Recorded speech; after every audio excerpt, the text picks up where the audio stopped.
আমাদের স্বরাষ্ট্রমন্ত্রী বলতেছেন রাষ্ট্রপতির বিরুদ্ধে কোনো ব্যবস্থা নেওয়া হবে না, আইনি বিষয় থাকবে, সেটা বলে আইন মন্ত্রণালয়।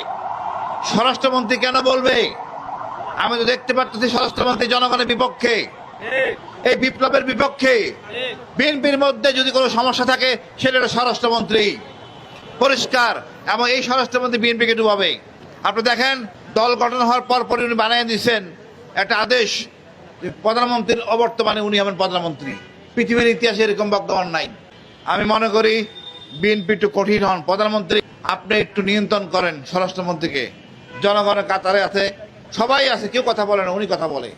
ওনার কথা আমরা শুনতে চাই না, ওনার মুখ বন্ধ রাখতে বলেন। উনি স্বরাষ্ট্রমন্ত্রী, স্বরাষ্ট্র দায়িত্ব দেখেন, নিরাপত্তা দেখেন, আবল তাবল বলেন। আমাদের হাদি তার বিচার হচ্ছে না, এই ব্যাপারে স্বরাষ্ট্রমন্ত্রীর কোনো বক্তব্য নাই। চার্জশিট দেওয়া হচ্ছে না, স্বরাষ্ট্রমন্ত্রীর ব্যাপারে কোনো বক্তব্য নাই। এই গুম খুন, এই আহত নিহত ওদের ব্যাপারে কোনো ভূমিকা নাই। বিচার হচ্ছে আইসিডিতে, সরকার ঘুমাচ্ছে। একটা তদারকি টিম দরকার। স্বরাষ্ট্রমন্ত্রীকে এটা বোঝেন না? একটা তো টিম করে দিবেন, কি হচ্ছে, কি সমস্যা হচ্ছে না হচ্ছে দেখার দায়িত্ব কারো না কারো আছে। স্বরাষ্ট্রমন্ত্রী সেদিকে খবর নাই। উনি ভুলে গেছেন ক্ষমতায় যে এই ক্ষমতা চিরস্থায়ী না, এই ক্ষমতা চিরস্থায়ী না। আপনার সাথে কে আছে জানি না, আপনার অনৈতিক কথাবার্তা সব কিছু পরিষ্কার যে আপনি কার পক্ষে কাজ করতেছেন। আমাদের হাতির হত্যাকারী ভারতে, এটা আনার জন্য চেষ্টা করেন, দুটো চিঠি লেখেন, কথোপকথন করেন, কিছুই করেন নাই, চুপ করে বসে আছেন। ভারতকে শিক্ষা দিতে হবে।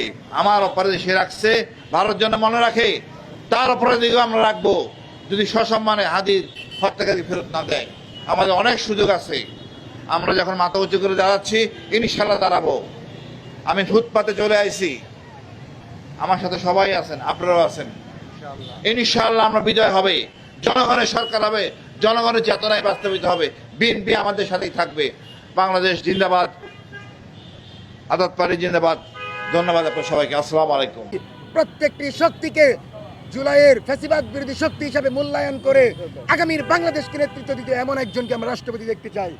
কোনোভাবে কোনো আওয়ামী সুশীল আবারও যেন রাষ্ট্রপতির মতো গুরুত্বপূর্ণ পদে প্রভাব বিস্তার না করে, সেজন্য তারেক রহমানকে অনুরোধ জানাবো। পাশাপাশি আজকে রাতের ভিতর যেন তাকে অপসারণ করা হয়। তার চিঠিমিটি আমরা বুঝি না, শাহাবুদ্দিন খুনি, আওয়ামী লীগের খুনি, এই সন্ত্রাসীকে গ্রেফতার করে বঙ্গভবন থেকে লাথি মেরে বের করে দিতে হবে। সুতরাং আমরা এখানে বসে যাব।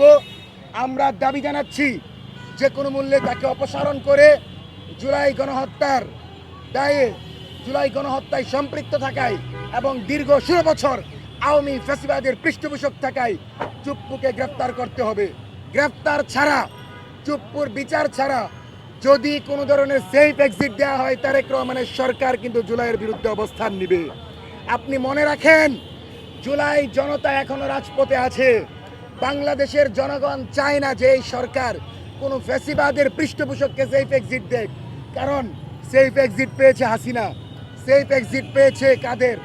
আবারও যদি চুপ্পুকে সেফ এক্সিট দেয় আর এই দল সরকার ক্ষমতায় থাকে, তাহলে স্পষ্ট হয়ে যাবে জাতীয়তাবাদী দল আপোষ করে এতদিন আওয়ামী লীগকে প্রশ্রয় দিয়েছিল।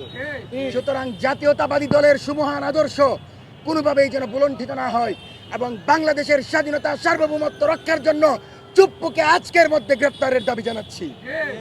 স্লোগান হবে, গ্রেফতার হবে, গ্রেফতার গ্রেফতার গ্রেফতার চাই, চুপ্পুরে গ্রেফতার চাই, গ্রেফতার গ্রেফতার গ্রেফতার চাই, চুপ্পুরে গ্রেফতার চাই।